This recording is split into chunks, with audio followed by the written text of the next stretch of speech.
memahami konteks dari sebuah peristiwa. Itu juga bagian dari membaca. Itu bagian dari upaya mengumpulkan informasi. Supaya kita jangan textbook. Contoh, kenapa lagu Cinta Iwan Fals itu tidak secengeng lagu-lagu cinta yang dibuat kebanyakan penyanyi. Karena dia juga bicara bahwa kembang pete adalah bagian dari romantika, asmaranya orang miskin. Batu aki itu bagian dari pemberian romantisnya seseorang yang nggak bisa membeli berlian. Jadi itu bagian dari membaca buku, juga kita harus membaca keadaan. Kita harus seimbang mengkonsumsi teks dan mengkonsumsi konteks. Karena banyak orang yang terjebak di teks. Akhirnya jadi textbook ketika dia bicara seperti buku yang berbicara. Lebih bagus kita baca buku daripada dengar dia, suaranya nggak enak kan.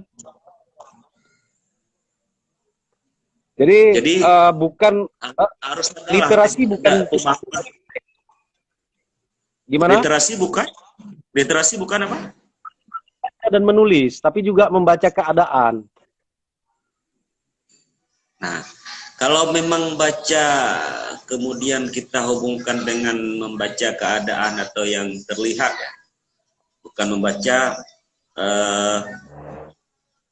membaca yang tertulis ya, membaca apakah pemahaman Iqra dalam bacalah itu lebih ke substansi kedua-duanya ya?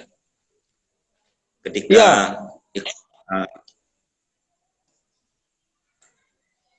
Al-Quran sangat simbolik dalam berbahasa. Al-Quran sangat simbolik dalam berbahasa. Jadi kita harus memahami gini, ada yang menerjemahkan kalam sebagai pena, ada yang menerjemahkan kalam sebagai perkataan, ada yang menerjemahkan tin dan zaitun itu bukan, yang dimaksud bukan buah tin dan buah zaitun, tapi bukit tin dan bukit zaitun. Jadi sangat simbolik Al-Quran itu. Ketika Allah memerintahkan kita membaca, itu juga membaca ayat-ayat Allah yang ada di gejala semesta. Misalnya, alunan ombak itu harus dibaca dalam perspektif fisika sebagai upaya menerjemahkan perintah Tuhan. Makanya kan kita sering lihat kenapa di ayat-ayat Quran banyak petunjuk untuk menggunakan akal, tetapi teori-teori fisika itu banyak ditemukan oleh ilmuwan-ilmuwan Eropa. Bahkan ilmuwan Islam sendiri kan menyerap tradisi berpikirnya ilmuwan Yunani. Yunani adalah bapak kandung atau guru langsung dari para ilmuwan-ilmuwan Islam di era Abbasiyah ya, di era keemasan pengetahuan. Jadi kalau kita cuma membaca teks, kita akan gagal memahami konteks.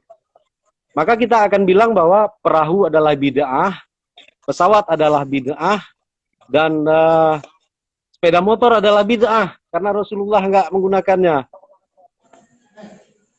Jadi pemahaman padahal itu kan upaya bentuk lanjutan dari penggunaan akal yang menciptakan teori fisika, termodinamika, aerodinamika, gerak lurus berubah beraturan, sentripetal, sentrifugal, kan macam-macam itu.